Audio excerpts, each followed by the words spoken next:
How's it going, Zeb? First, has Coach Beamer, Coach Satterfield talked to you about what your role is going to be on September 4th?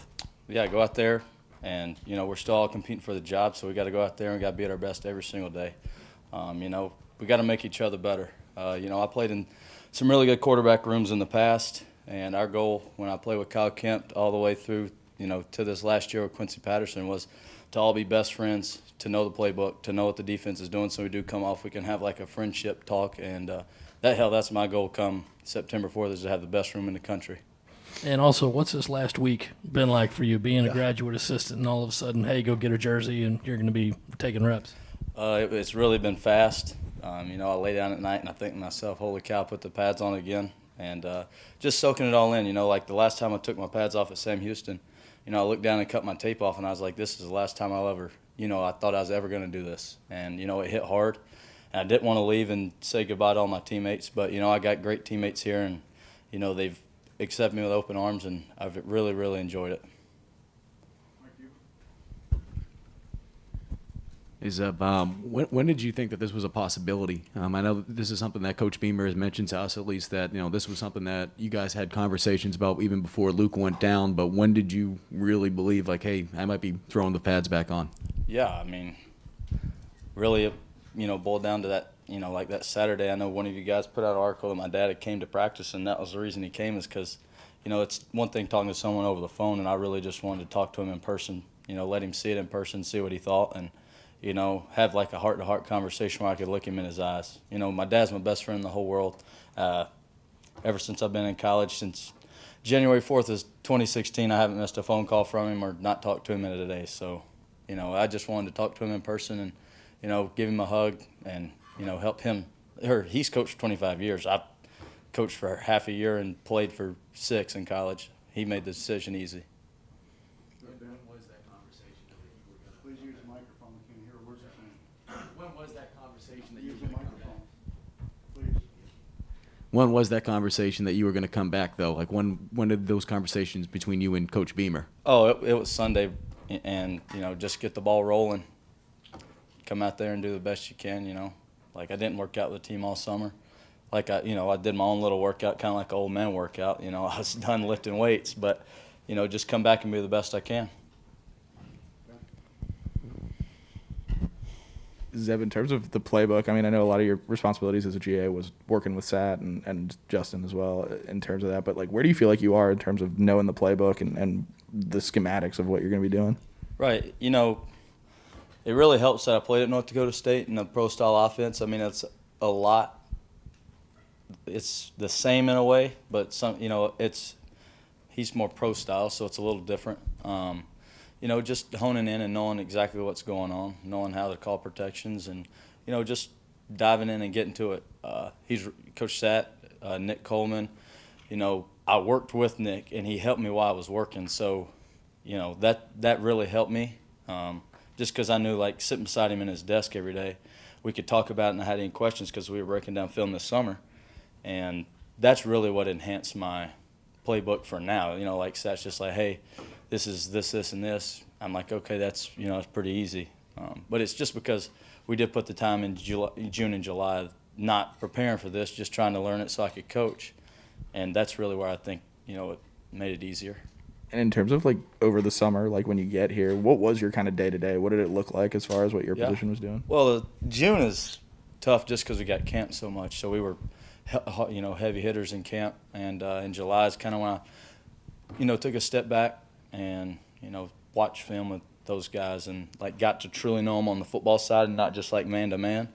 And that's where the relationship started getting built of just knowing what was going on. And, it was really enjoyable just to hear somebody that just came from the Panthers with, a lot of knowledge. Coach Coleman has a lot of knowledge, with the air raid, so he can, like, just relate, bounce back things that, see it from two different views.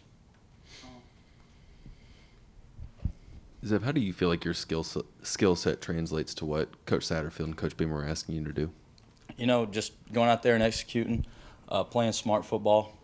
As you guys all know, this league's really, really, really tough, and you got to play at a very fast pace. But, knowing what you're doing, making sure that everybody's lined up in the right formation, everything's set just right, keeping your eye on play clock for a motion or shift. You know, just the little things, the fine, minute details can really enhance anybody's game. I mean, if you guys all watch the NFL, you know, my best friend in the whole world is Trey Lance, and you watch him go out there and command San Francisco's huddle. Like, I look up to that dude, and, like, at the end of the day, he's truly my hero because he changed my life. And, like, that's what I've tried to implement here, just knowing what's going on and just using my skill, you know, is knowledge, and just having fun and cutting it loose.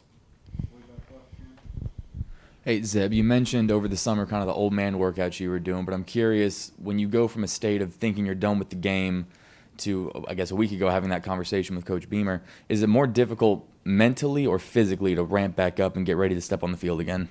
You know, you spend more time up here as a coach just because you don't go home and you take a nap, or you go to class. You spend a lot more time up here. And, you know, every day at lunch, I tried to run in the heat of the day just to go out and get a sweat going just because we would sit in the AC all day. You know, I think it's a little of both.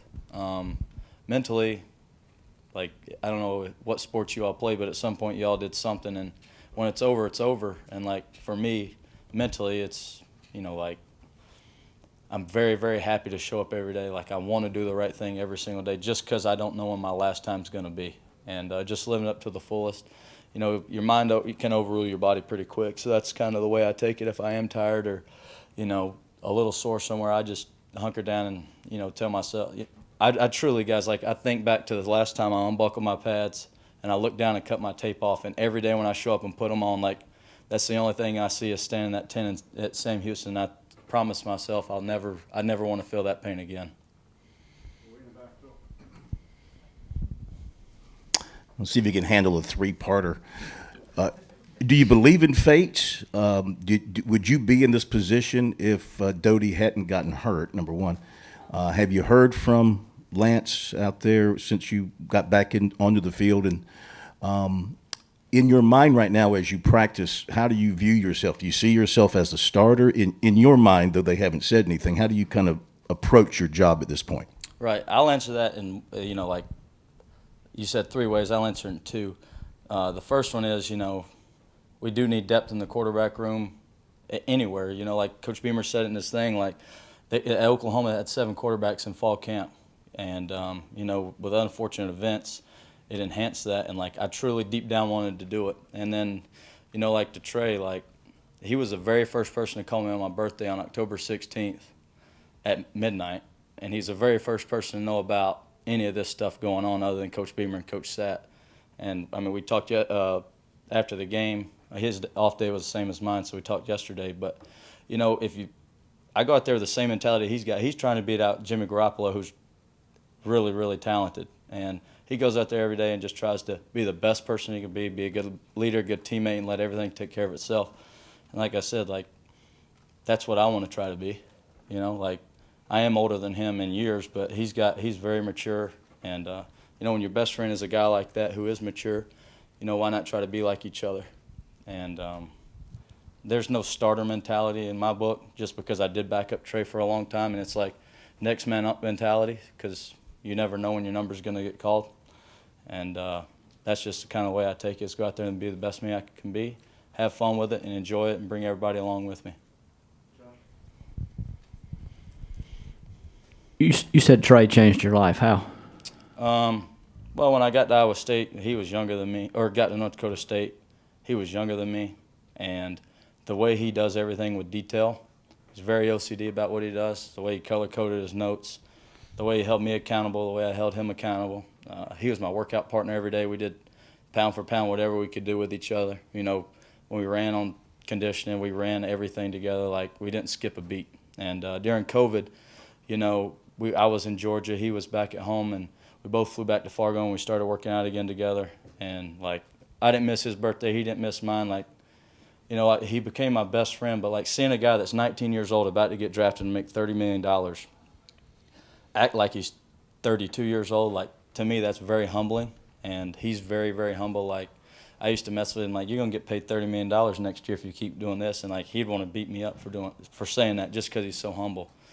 And, you know, that's what changed my life, is like, you got a guy that's 19, gets drafted and makes $30 million and don't spend his money, You got to pull his arm to spend his money.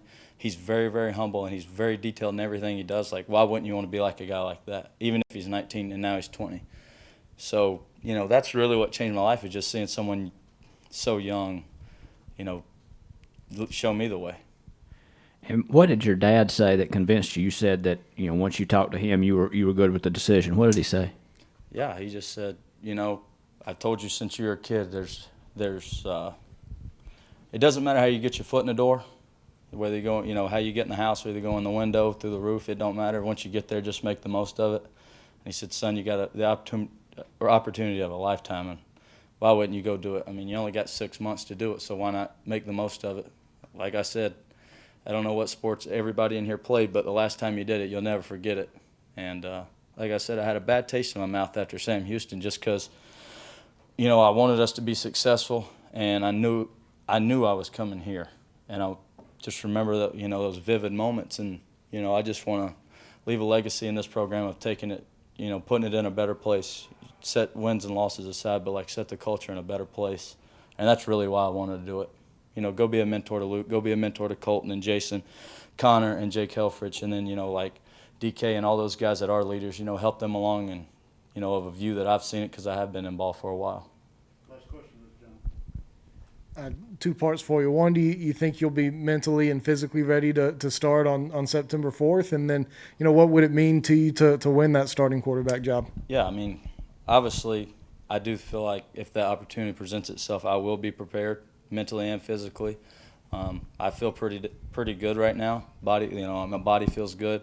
You know, Kristen and Luke and the training staff, Clint, they take really, like, they always are ensure and make sure I feel good, just because, you know, I've only been back at it for 6 days. And, you know, if I do get the opportunity to start on Saturday, September 1st or September 4th, I'm going to be excited and go have fun and just enjoy it, and, you know, just play as fast and as hard as I can, because, like I said, I'm going to play this season like it's my last.